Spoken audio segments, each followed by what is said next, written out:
Perang Iran-Israel terus berlanjut. Memasuki hari ke-7, Iran, saudara, meluncurkan sejumlah rudal ke wilayah Israel. Salah satunya rudal Sejil yang baru pertama kalinya digunakan Iran dalam perang.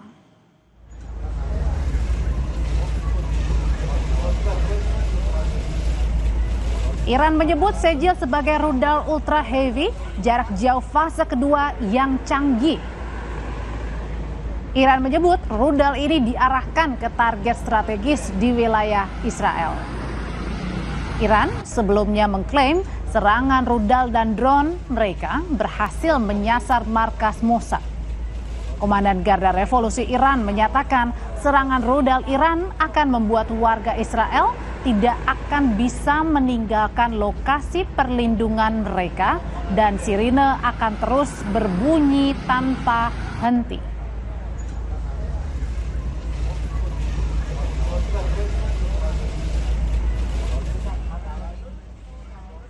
پاسداران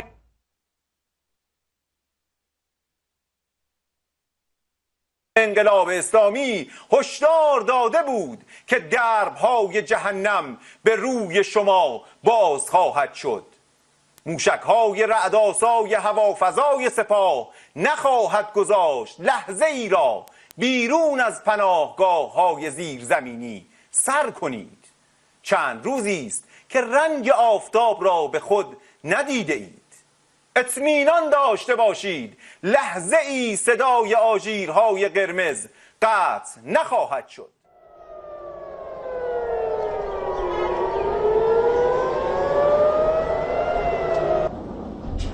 Sementara sistem pertahanan udara Israel berupaya mencegah rudal-rudal yang ditembakkan dari Iran. Pada hari Kamis pagi, sirine di kota Tel Aviv kembali berbunyi saat sistem pertahanan udara Israel menembak rudal-rudal Iran.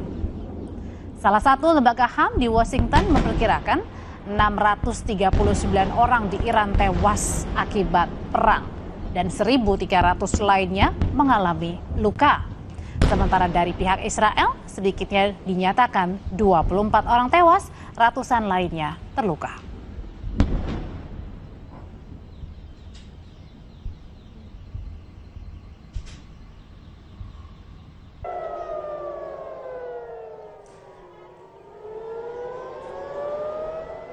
Menteri Luar Negeri Republik Indonesia Sugiono, saudara, merespons sikap negara-negara ekonomi maju anggota G7 atau G7 yang menunjukkan dukungan kepada Israel dalam konflik dengan Iran. Menurut Sugiono, Indonesia justru menyayangkan serangan Israel ke Iran karena justru bisa memperburuk situasi. Sugiono menegaskan Indonesia tidak mengharapkan situasi saling serang antara Israel-Iran. Perang menurut Sugiono menimbulkan ketidakpastian global dan penderitaan warga kedua negara. Sugiono menyebut Indonesia siap berkontribusi demi terciptanya perdamaian dan berharap semua pihak menahan diri.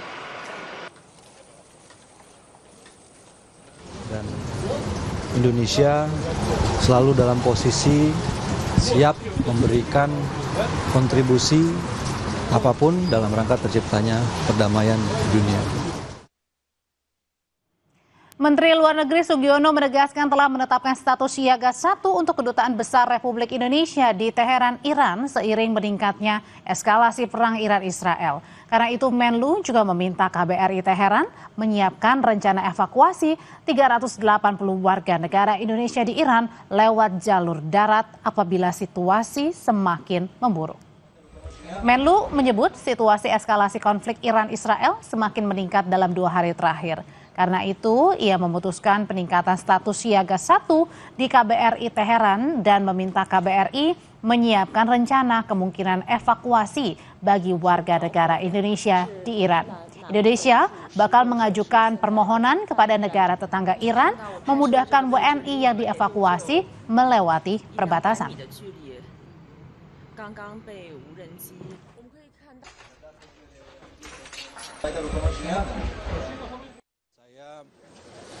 Memutuskan untuk meningkatkan level kesiagaan di kedutaan Iran, di kedutaan Tehran menjadi dari level siaga 2 menjadi level siaga 1. Kemudian mulai juga melaksanakan langkah-langkah kontingensi dan langkah-langkah evakuasi bagi warga negara Indonesia. Kami juga sudah melakukan komunikasi dengan beberapa negara tetangga Iran, memohon supaya pada saat terjadi evakuasi nanti warga negara kita diberikan kemudahan melewati perbatasannya. Sebelumnya Kementerian Luar Negeri mengungkap ada 386 warga negara Indonesia bermukim di Iran saat Israel menggempur Teheran sejak 13 Juni waktu setempat. Kemlu meminta WNI di Iran meningkatkan kewaspadaan dan menunda perjalanan. Serangan rudal Iran menghantam gedung apartemen bertingkat tinggi di kota Tel Aviv, Israel. Sedikitnya 40 orang dilaporkan terluka. Media Israel menayangkan gambar kerusakan di apartemen akibat serangan rudal Iran. Warga yang tinggal di sekitar lokasi menyebut serangan Iran bagai tsunami yang datang dari langit. Sementara rudal Iran lainnya dilaporkan mengenai rumah sakit di wilayah Israel Selatan.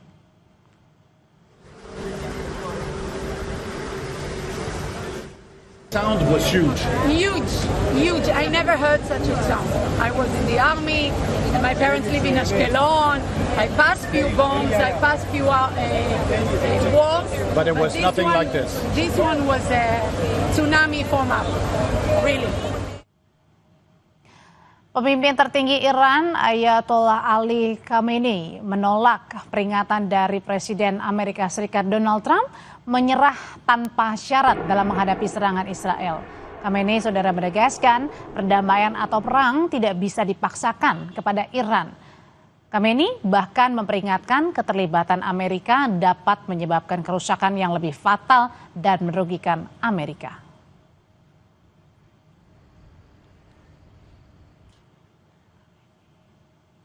اینی که به ملت ایران بگن بیایید تسلیم بشید حرف عاقلانه ای نیست. افراد با خرد که میشناسن ایران رو، میشناسن ملت ایران رو، میشناسن تاریخ ایران رو، هرگز چنین حرفی رو بر زبان جاری نمیکنن. تسلیم چی بشن؟ ملت ایران تسلیم شدنی نیست. آمریکا در این قضیه 100% به ضرر اوست. اونچه که او در این زمینه ضربه خواهد خورد به مراتب بیشتر است از اونچه که ایران ممکنه صدمه بخوره. Presiden Amerika Serikat Donald Trump kembali menegaskan keinginannya untuk menggagalkan ambisi Iran memiliki nuklir. Trump mengingatkan semua pihak untuk memerangi Iran atau seluruh dunia akan meledak. It's really not okay with him. Therefore, you may have to fight, and maybe it'll end, and maybe it'll end very quickly. But there's no way that you can allow, whether you have to fight or not, you can allow Iran to have a nuclear weapon because the entire world will blow up. Not going to let that happen. Informasi berikutnya dari dalam negeri, polisi masih melakukan pemeriksaan secara maraton terhadap 3 tersangka penembakan warga negara Australia. Hingga sekarang polisi masih melakukan pemeriksaan termasuk mendalami motif para pelaku.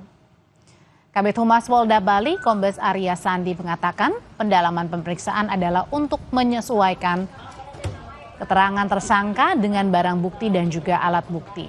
Namun demikian, polisi menilai motif penembakan tidak terlalu penting dalam penyidikan karena perbuatan formil dan material seperti minimal 2 alat bukti sudah terpenuhi. Sebelumnya 2 warga Australia menjadi korban penembakan di Badung, Bali Sabtu pekan lalu. 1 orang meninggal, 1 lainnya mengalami luka serius.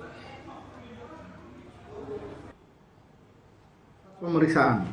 Pada saat pemeriksaan baru kita bisa melihat motifnya kira-kira apa, gitu ya.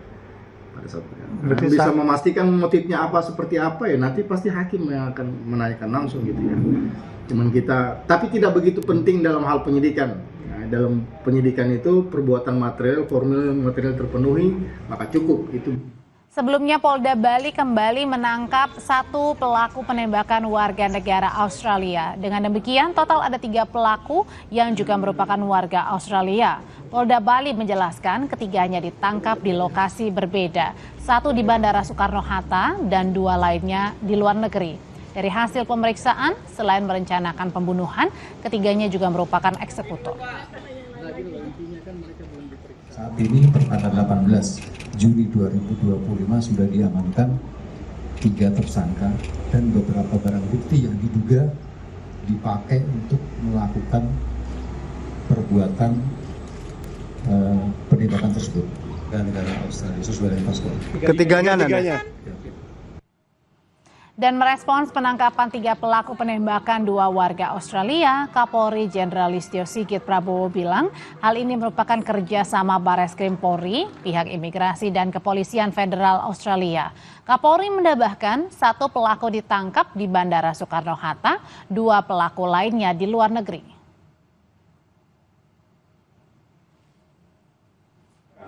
Warga negara Australia, saya sudah mendapatkan laporan dari Kapolda. Saat ini sudah diamankan, 1 sudah ada di Jakarta, 1 lagi dalam perjalanan dari luar negeri, akan masuk daratan. Pengungkapan ini tentunya kerjasama antara Bareskrim, di backup juga oleh imigrasi dan juga AFP.